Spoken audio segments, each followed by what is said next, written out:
Nicole had just safely guided her last group of the season. Then she did something no experienced guide would ever do. She walked alone into the wilderness and vanished. 12 years later, they found her camp and a terrifying discovery. October 15th, 2011. The autumn air in the Cascade Mountains carried that crisp bite that every experienced hiker recognizes as winter's first warning. Nicole Barnes stood at the Thunder Ridge Trailhead parking lot, watching her final tour group of the season load their gear into their cars. Six middle-aged couples from Seattle, all smiling and energized after 3 days of what they'd later describe as the best hiking experience of their lives. Nicole had been guiding groups through these mountains for 12 years. At 34, she was considered one of the most skilled and reliable guides in the Pacific Northwest. She knew every trail marker, every weather pattern, every potential hazard across 200 square miles of wilderness. Her reputation was spotless. Clients specifically requested her. Park rangers trusted her judgment implicitly. Insurance companies offered her the lowest rates available because her safety record was impeccable. The October tour had been particularly successful. The group consisted of experienced hikers who appreciated Nicole's expertise without requiring constant supervision. They'd covered nearly 40 miles over 3 days, summiting two peaks and camping beside pristine alpine lakes that most tourists never see.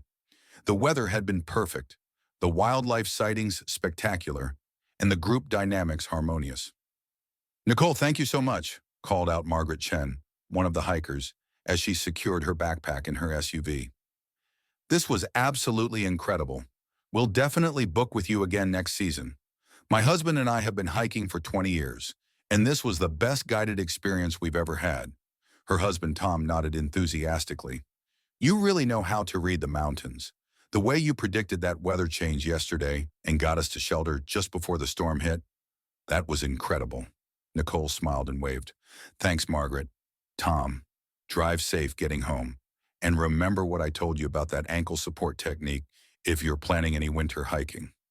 The group spent another 15 minutes saying their goodbyes, exchanging contact information, and taking final photographs with Nicole beside the wooden trail marker. They'd bonded over the 3 days in a way that often happens when people share challenging outdoor experiences. Nicole had a gift for creating that sense of camaraderie and shared accomplishment. The last car pulled out of the gravel parking lot at 4:47 p.m., according to the automated gate timestamp. Nicole stood alone beside her weathered Toyota pickup truck, watching the taillights disappear around the mountain curve. She should have been exhausted. 3 days of leading 12 people through challenging terrain, setting up camps, preparing meals, managing group dynamics, teaching wilderness skills, and maintaining constant vigilance for safety issues. But something was different about this evening. Instead of the usual post-tour fatigue, Nicole felt a restless energy. She'd been thinking about this moment for weeks, perhaps months. The end of the season meant the beginning of something else, something she'd been planning in secret. Nicole walked to her truck and opened the driver's door, but she didn't get in. Instead, she reached across the seat and pulled out a manila folder that had been sitting on the passenger side.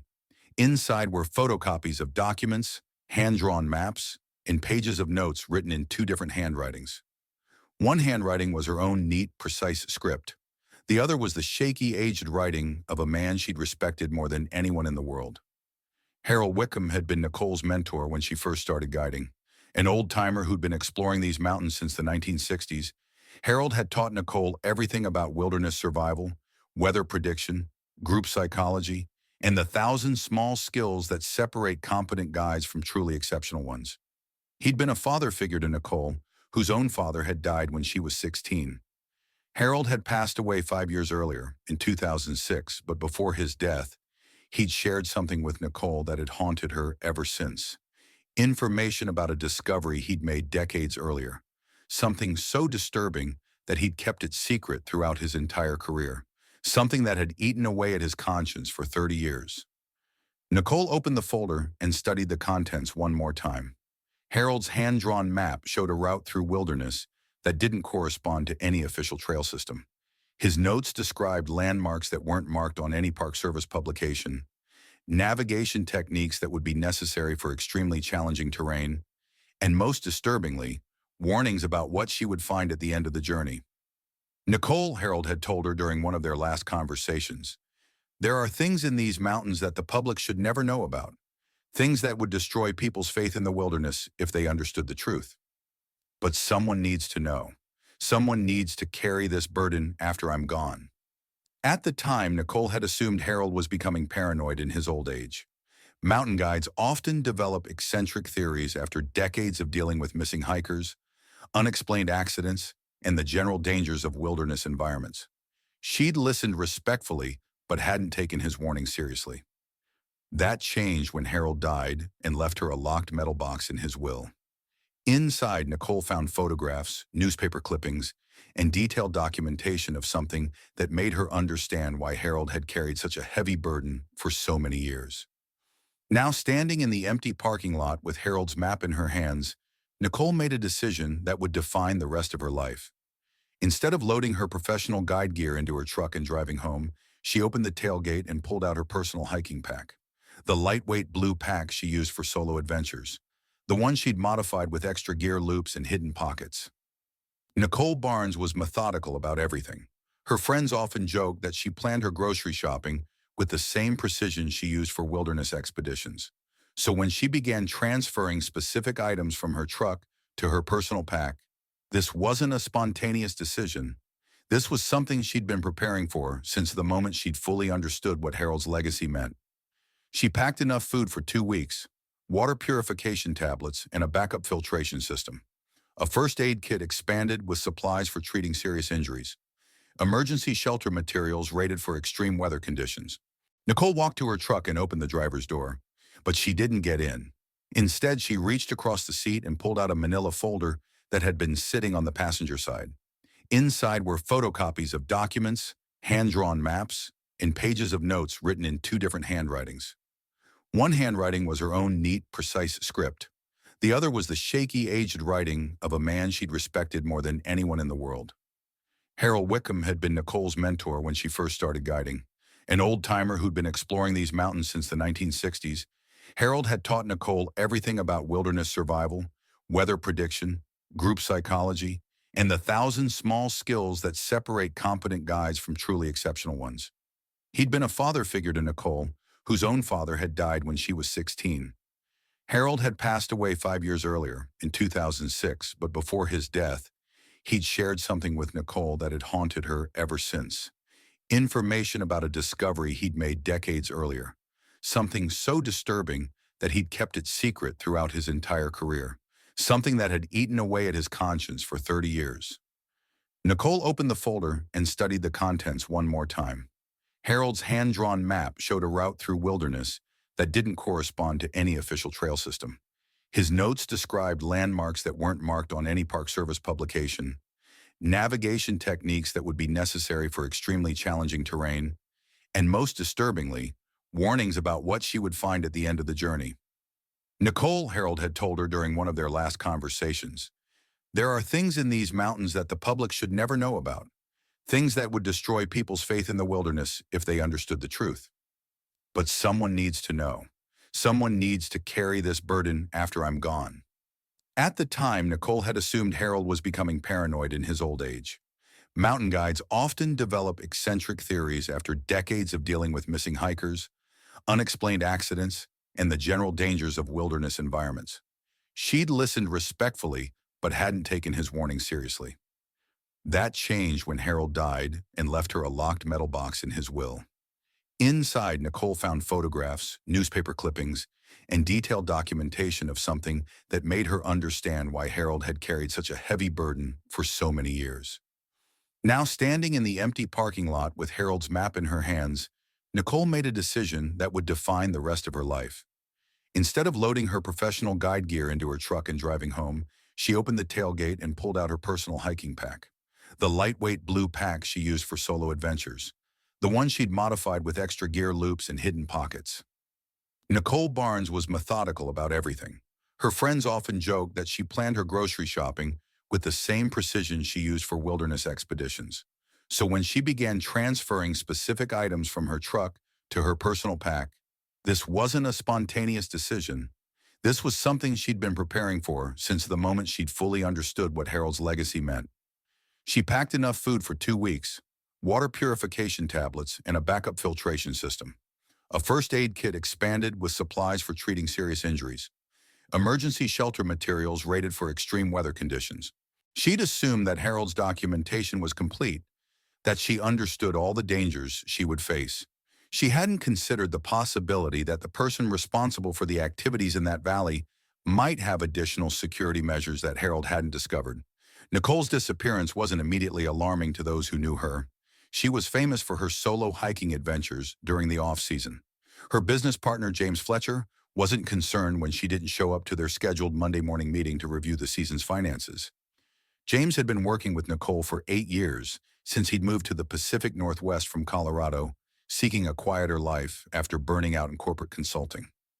He'd met Nicole through a hiking club and been impressed by her combination of technical expertise and natural leadership ability. When she'd offered him a partnership in her guide business, he jumped at the opportunity to build something meaningful. Nicole's probably just extending her post-season decompression, James told concerned friends, who called asking about her whereabouts. You know how she is after a busy season. She needs time alone in the mountains to recharge. She'll show up in a few days with incredible photos and stories about some hidden waterfall she discovered. This pattern was familiar to everyone in Nicole's circle. After completing her final tour of each season, Nicole would often disappear for a week or two, exploring new routes, testing equipment, or simply enjoying the solitude that had drawn her to this life. She'd return refreshed and energized, ready to begin planning for the next season. But Tuesday passed, then Wednesday. By Thursday morning, James was worried enough to drive to Nicole's cabin on Maple Lake, about 40 minutes from the Thunder Ridge trailhead. Her truck wasn't there. Her mail was overflowing from the roadside box. Her cat, Ranger, was desperately hungry and meowing frantically at the kitchen window. James had a spare key that Nicole had given him for emergencies. Inside the cabin, everything appeared normal. Nicole's professional guide gear was neatly organized in the mudroom.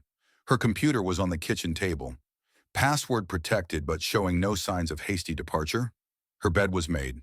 Dishes were clean and put away.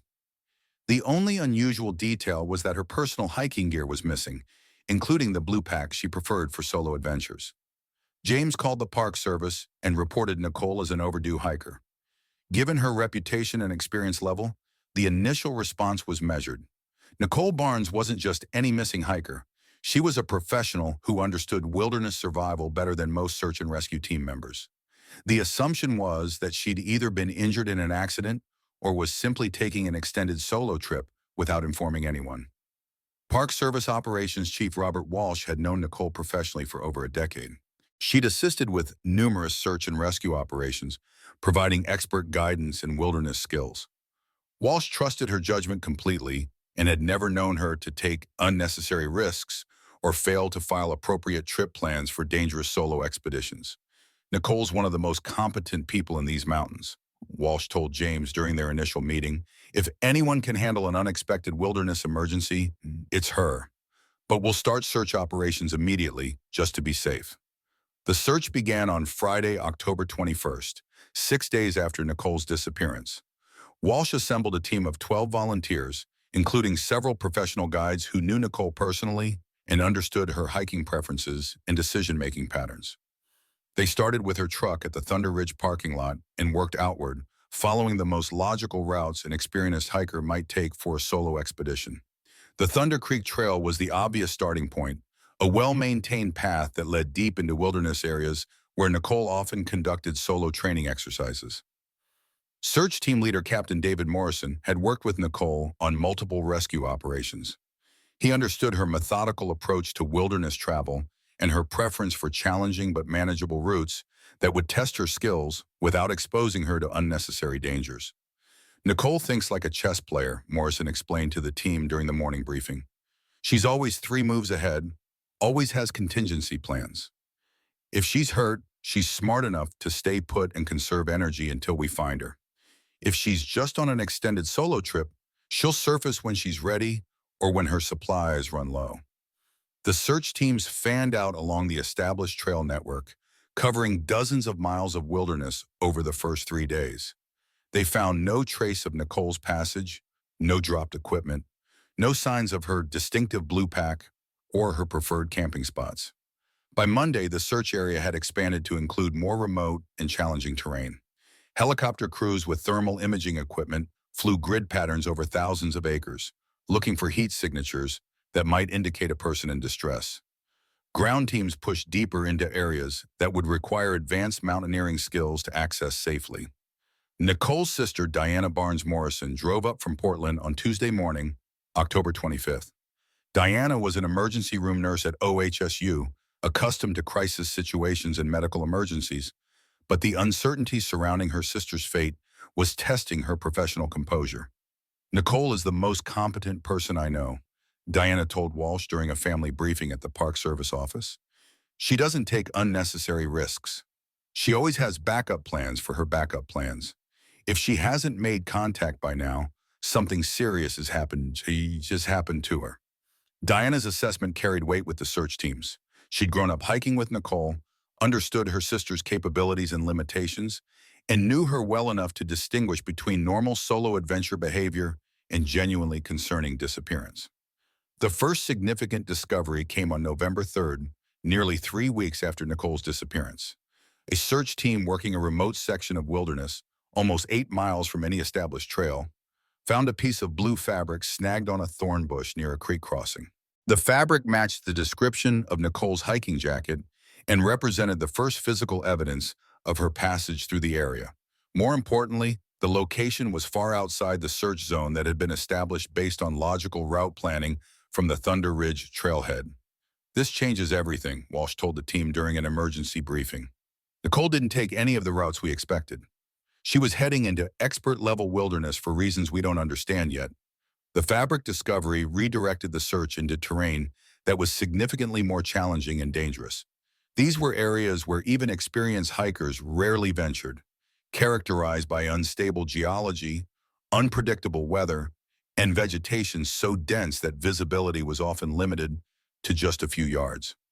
Search Team Coordinator Jennifer Hayes had been leading wilderness rescue operations for 15 years, but the terrain Nicole appeared to have entered was among the most difficult she'd ever worked. "We're moving into country where one wrong step could be fatal," Hayes explained to Diana during a family update. If Nicole went this direction, she had specific knowledge or objectives that led her to accept these risks. The search continued through November, but winter conditions were arriving early in the mountains. Snow began accumulating at elevations above 4,000 feet. Daytime temperatures were dropping below freezing. The weather window for safe search operations was closing rapidly. Search teams were forced to scale back operations as conditions became too dangerous for volunteers. The terrain Nicole appeared to have entered was difficult enough under good conditions, but approaching winter storms made it nearly impossible to access safely. By December 1st, the active search was officially suspended. Nicole Barnes was reclassified from a missing person to a presumed wilderness fatality. The transition was devastating for Diana and for the tight-knit community of guides and outdoor enthusiasts who had known Nicole. The memorial service was held on December 15th at the Maple Lake Community Center, about 5 miles from Nicole's cabin. Over 200 people attended, including clients Nicole had guided, fellow outdoor professionals, Park Service personnel, and search team volunteers who had spent weeks looking for her. James Fletcher delivered the main eulogy, describing Nicole as someone who had dedicated her life to helping others experience the beauty and challenge of wilderness environments safely. Nicole believed that the mountains could teach people important lessons about themselves and about what they were capable of accomplishing, Fletcher said. She spent 12 years sharing that gift with others. But Diana Barnes Morrison wasn't ready to accept that her sister was gone. "I know Nicole better than anyone," she told Fletcher after the service. "She survived a bear encounter in Alaska when she was 25. She's been through blizzards, river crossings, equipment failures, everything you can imagine. These mountains didn't beat her." Something else happened. Diana's insistence that Nicole might still be alive wasn't based on denial or false hope. She understood wilderness survival well enough to know that her sister possessed the skills to survive extended periods in challenging conditions. More importantly, she knew Nicole's personality well enough to believe that she wouldn't have undertaken such a dangerous solo expedition without compelling reasons. The years passed slowly for those who loved Nicole Barnes. James Fletcher continued operating the guide business, but he never removed Nicole's name from the company materials or stopped hoping that she might return with an explanation for her disappearance. Diana made annual trips to the mountains, usually timed to coincide with the anniversary of Nicole's disappearance. She would spend several days hiking with search and rescue volunteers, covering new areas and following up on occasional reports from hikers who thought they might have seen signs of Nicole's passage. The case file remained open with the Park Service, but it was no longer an active investigation. Occasionally, hikers would report finding pieces of fabric or equipment that might have belonged to Nicole, but none of the discoveries led to definitive answers or provided clues about what had happened to her. In 2015, 4 years after Nicole's disappearance, climate scientists began documenting concerning changes in the Cascade Mountain snowpack. Winters were becoming warmer and shorter than historical averages. Ancient glaciers were retreating at accelerating rates. Areas that had been locked under snow and ice for decades were becoming accessible for the first time in recorded history. Dr. Sarah Martinez, a glaciologist from the University of Washington, was conducting research on climate change impacts in the region. Her work involved hiking into remote areas to document glacier retreat, photograph newly exposed terrain, and collect data on how rapidly changing conditions were affecting mountain ecosystems. Dr. Martinez's research was part of a broader scientific effort to understand and document the effects of global climate change on mountain environments. The Cascade Range was experiencing some of the most dramatic changes in North America, with average temperatures rising faster than in most other regions. Climate change is acting like a time machine in these mountains, Dr. Martinez explained in her research notes. We're seeing landscapes that have been hidden for generations. Ancient forests are being exposed as glaciers retreat. Areas that were completely inaccessible are suddenly becoming visible for the first time since the Little Ice Age. The work was fascinating from a scientific perspective, but also deeply concerning as evidence of how dramatically human activities were affecting natural systems. Dr. Martinez was documenting the disappearance of glaciers that had existed for thousands of years, changes that would have profound effects on water supplies, ecosystems, and regional climate patterns. In September 2019, 8 years after Nicole's disappearance, Dr. Martinez was conducting research in a section of wilderness that hadn't been accessible to scientists since the 1970s. Glacier retreat had exposed terrain that had been locked under ice for decades, creating opportunities to study geological features and collect data that had been impossible to obtain previously. Dr. Martinez was working alone, which was standard protocol for her research. She was photographing a newly exposed valley when she noticed something through her telephoto lens that shouldn't have been there. About 2 miles from the nearest marked trail, in terrain that would have been completely inaccessible due to permanent snowfields, until very recently she spotted what appeared to be artificial structures. Using high-powered binoculars, she could make out what looked like a tent and other camping equipment positioned on a small ledge about halfway up the valley wall. The discovery was puzzling and concerning. This wasn't an area where anyone would camp voluntarily. The location was extremely remote, required technical climbing skills to access, and offered no particular advantages for hikers or researchers. More disturbing was the fact that the equipment appeared to have been there for a significant period of time. The tent was partially collapsed and discolored in ways that suggested years of exposure to weather. This wasn't recent camping activity. Dr. Martinez carefully marked the GPS coordinates and documented the discovery with photographs taken through her telephoto lens. She completed her research work in the area over the following 2 days, but the mysterious campsite remained in her thoughts throughout her time in the field. When Dr. Martinez returned to civilization and reported her discovery to park rangers, the response was immediate and serious. The description of the remote campsite and the timeline of its apparent establishment immediately suggested a possible connection to one of the most significant unsolved missing person cases in the region's history. Park Service Operations Chief Robert Walsh, now nearing retirement but still in charge of search and rescue operations, reviewed Dr. Martinez's photographs and GPS coordinates with growing recognition. The location corresponded to terrain that had been completely inaccessible during the 2011 search for Nicole Barnes, hidden under glacial ice and permanent snowfields. This could be our answer, Walsh told his staff during an emergency planning meeting. If Nicole was trying to reach this location 8 years ago, she would have had to take an extremely difficult and dangerous route. That would explain why we never found any trace of her passage along established trails. Organizing an investigation team to reach the remote campsite required careful planning and significant resources. The location required technical climbing skills and specialized equipment. Weather conditions at that elevation could change rapidly and become life-threatening. The operation would need to be conducted by experienced mountaineers working under ideal conditions. It took park officials 3 weeks to organize the investigation team and wait for a suitable weather window. On October 12, 2023, exactly 12 years and 3 days after Nicole Barnes vanished, a team of park rangers and search and rescue specialists finally reached the campsite Dr. Martinez had spotted. Team leader Captain Jennifer Hayes had participated in the original search for Nicole in 2011. As she approached the collapsed tent on the remote ledge, she was prepared for the possibility that they were about to solve one of the region's most persistent mysteries. What they found exceeded every expectation and assumption about Nicole's disappearance. The campsite was elaborate and sophisticated, far beyond what would be expected for a temporary wilderness shelter. A high-quality mountaineering tent was properly secured with guy lines and snow anchors, positioned to take advantage of natural wind protection in morning sunlight. Despite years of weather exposure, the tent structure remained intact and functional. Inside the tent, searchers found equipment and supplies that indicated this had been intended as a long-term wilderness base camp. A high-end sleeping bag rated for extreme cold conditions, a portable stove with extra fuel canisters, a water filtration system with backup purification tablets, preserved food supplies that would have been sufficient to sustain someone for several weeks or even months with careful rationing. But these weren't random camping supplies abandoned by unknown hikers.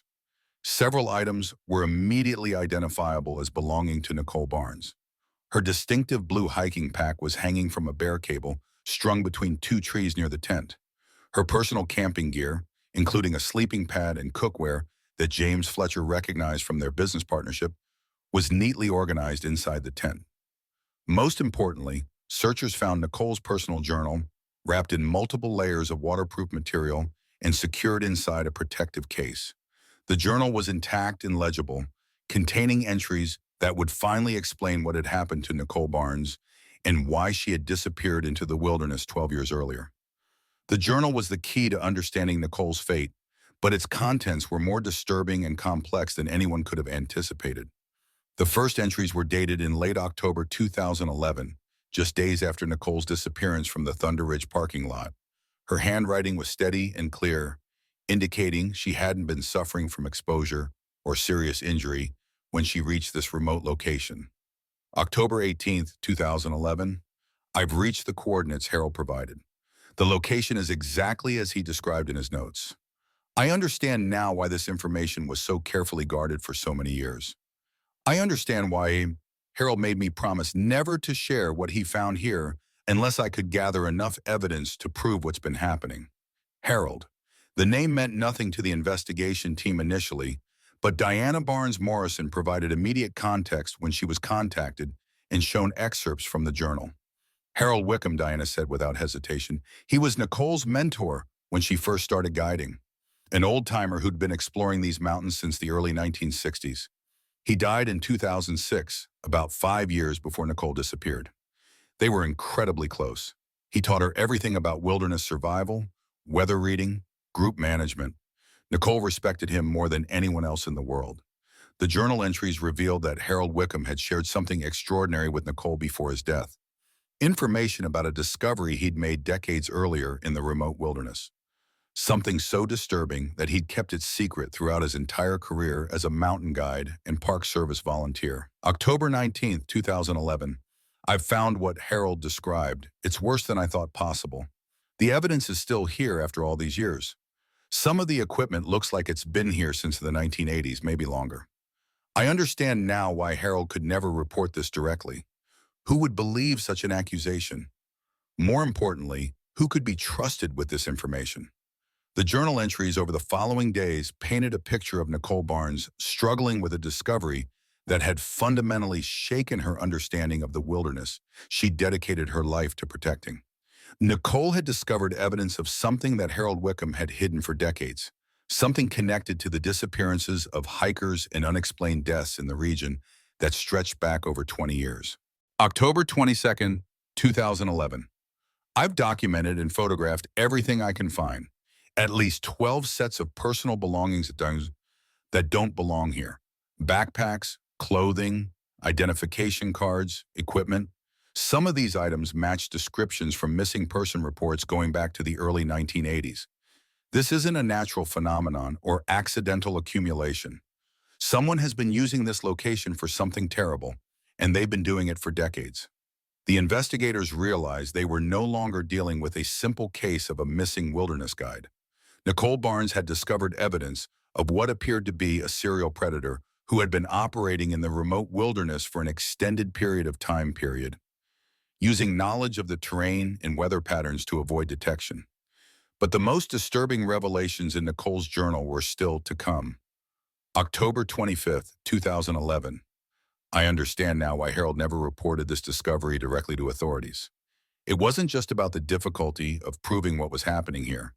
It was about who was responsible. I've found official Park Service equipment among the evidence. Ranger identification badges, communication devices, emergency supplies that should never have been in this location. The person doing this has had access, authority, and intimate knowledge of wilderness operations. Nicole had discovered that someone within the Park Service itself had been involved in the disappearances of hikers over a period of decades.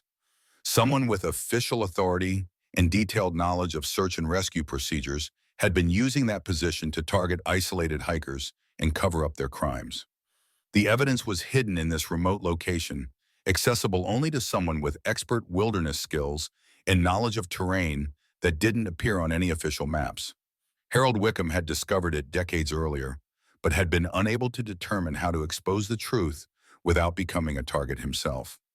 October 28th, 2011. I've been studying the evidence Harold collected and what I've found here.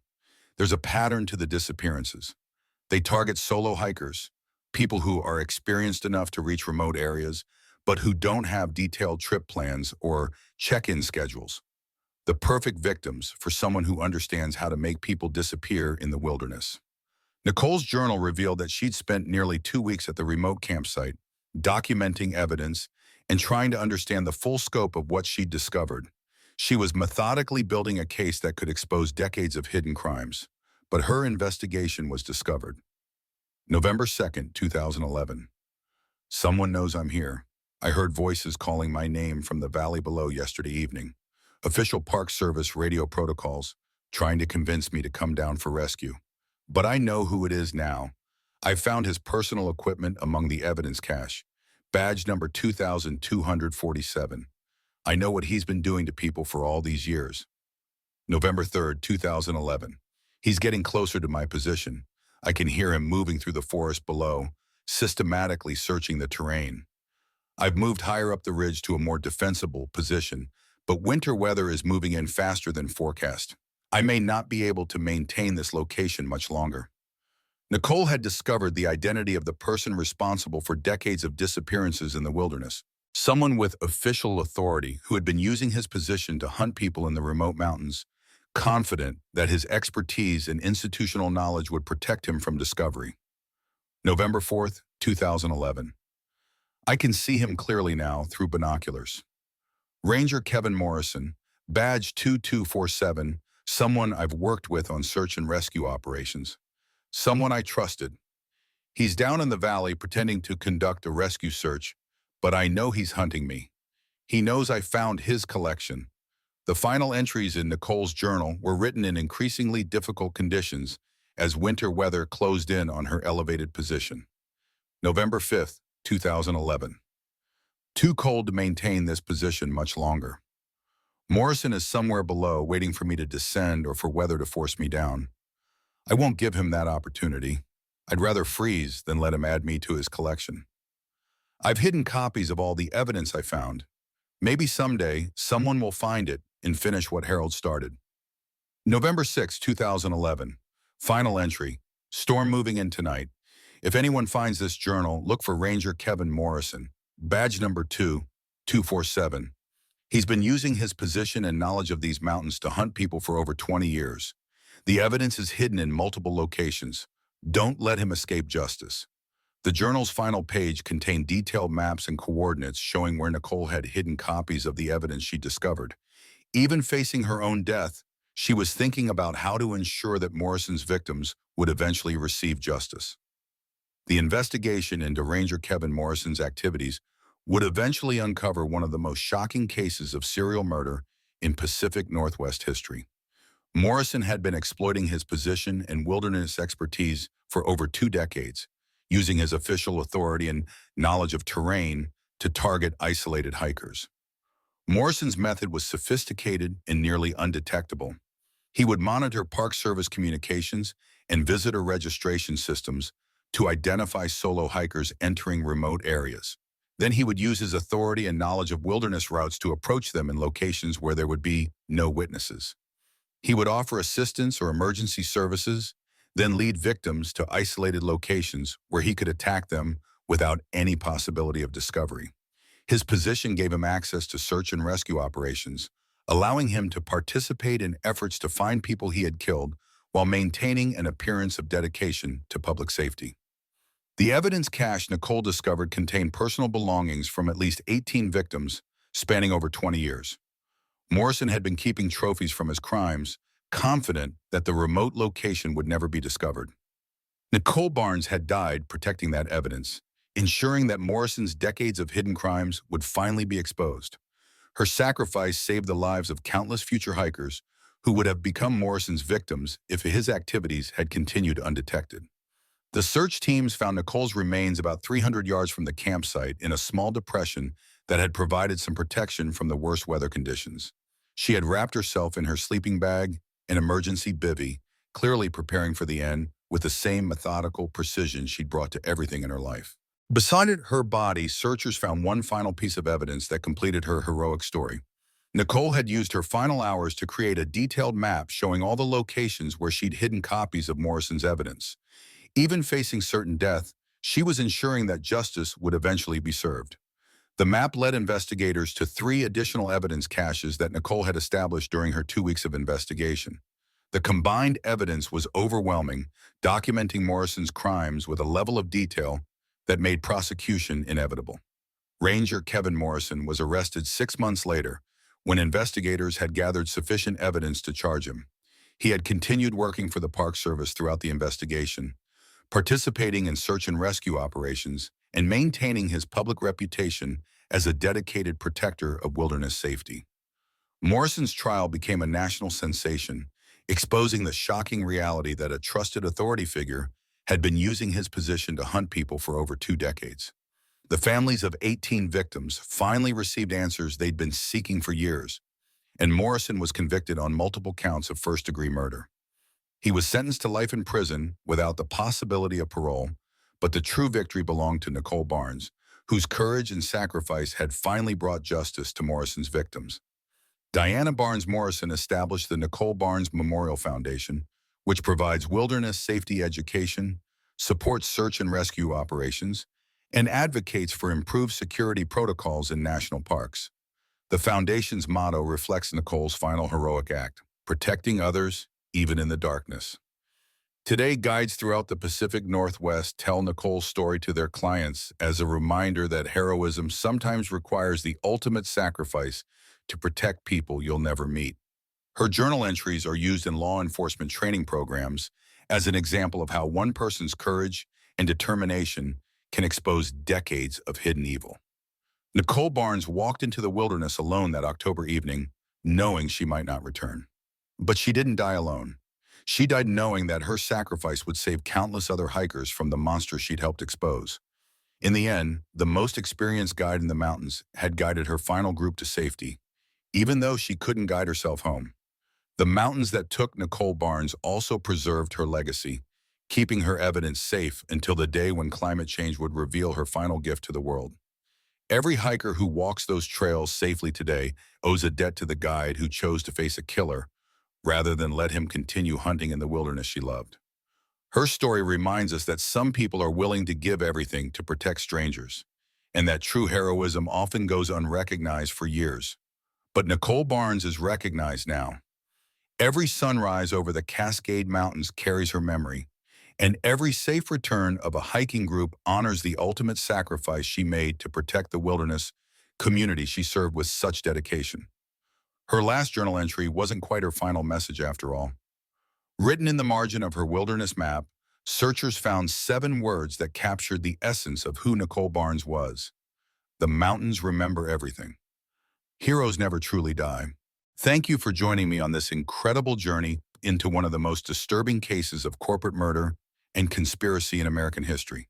If this story moved you, please share it with others who believe that truth and justice are worth fighting for. Until next time, keep asking questions, keep demanding answers, and never forget that ordinary people have the power to expose extraordinary evil when they have the courage to act on their convictions.